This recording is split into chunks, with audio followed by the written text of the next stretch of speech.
national security, so the bad guys would actually watch your video to see what our operations against look like. Up to the camera.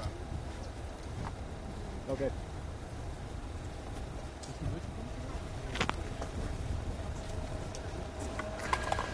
Just want to thank everybody for all the support. I feel extremely lucky, alive for the first time in a long time, and very humbled at everybody's support from the President, Congress, to my fellow Marines, and especially my family who have really gone through so much throughout this time. I hope to give more details in the future. We're still, this is all still surreal, and we're just soaking it all in right now. But there is a lot that I have to say about the experience and what happened, and I hope to bring that to the American people and the world. But I'm very thankful, and God bless you all. Really, I appreciate all your help. How does it feel to be back, Amir? It feels great. I feel very lucky. Like I said, I feel alive for the first time. It's like being born again. And I just really feel proud to be an American. How bad was it in there? Well, it wasn't good. I've spoke to that before. I was luckily able to get some of my stances on my treatment from prison, and I do want to talk about that in more detail, and I will. What was your biggest surprise once you got out? You know, I was at a point where I had just sort of accepted the fact that I was going to be spending 10 years in prison. So this was a surprise, and I just feel extremely blessed to see my government do so much for me and the other Americans. How much warning did you get that you were going to be? Nothing, really. They just came one morning and said, pack your things. So.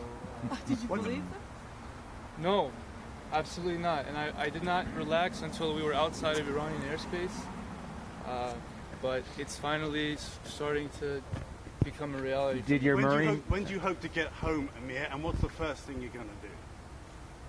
That's a good question. I hope to get home soon. I really want to see my family and be back on the land, in the land of the free, back home. What did you say to your family when you saw them for the first time after all those years? Well, I've only seen my brother-in-law and my sisters so far, and we were speechless for a while, but I've said a lot, and we still have a lot to talk about. Hugs and tears. Absolutely. Amir, how did you know how many moment. people were campaigning for you, and how did you feel when you found out how big the movement was to get you back out and people keeping it in the public light?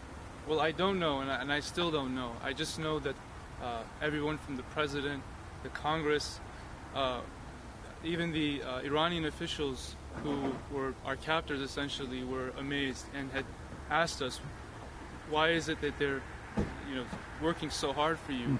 And I just said, well, that's America, and they love their citizens. And even the other Iranian prisoners were really moved, by all the support. But there's still a lot that I don't know, and it's all coming to me slowly. Our communications, obviously, for the first almost 2.5 years, I had very little communication, if any. And when I did finally get access to a telephone, I wasn't able to get all the details because of the sensitive situation that I was in.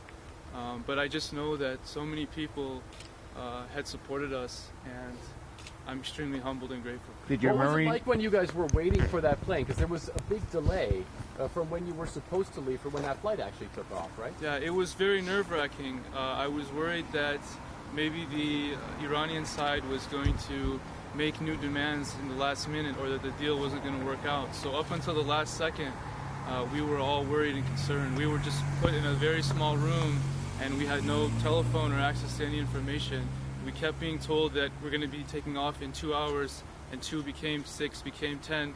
So a total of almost 2.5 days. Was really nerve-wracking. But when we finally got to see the Swiss ambassador, Ambassador Haas, who really did a lot for us, and Mr. Maya and the Swiss government, we just felt an immense pressure come off our shoulders, and when we finally got on the plane, that's when we knew that. Amir, did your Marine training kick in during any of this time? I think so. I didn't want to let my fellow Marines down, and the reputation of the Marine Corps.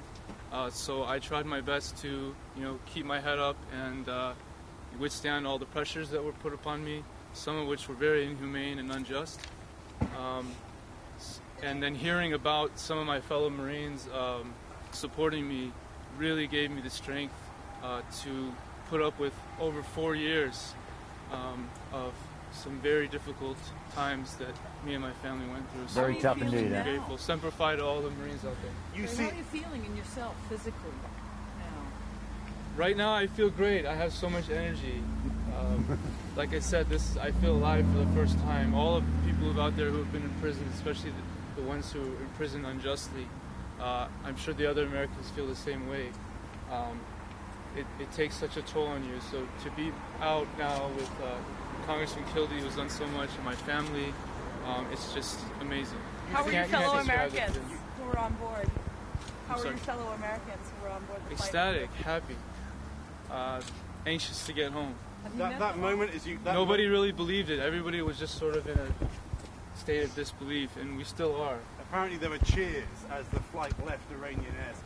As soon as we got out of Iranian airspace, the champagne bottles were popped, and the Swiss are amazing, their hospitality, chocolates, veal was served, and we were on a private jet that usually the foreign minister of Switzerland or the ambassadors use, so they really did an excellent job, and we thank them for the hospitality. You seem so well, Amir. People will be stunned and delighted.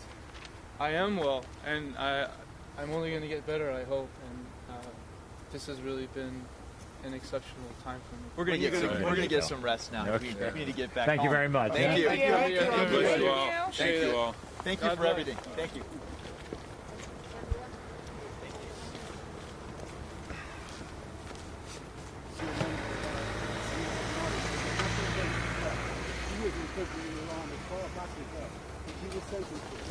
So this is a man who has gone through an extraordinary Gotcha. trauma. In solitary confinement. He was subjected to sleep deprivation. He hasn't even begun to talk about what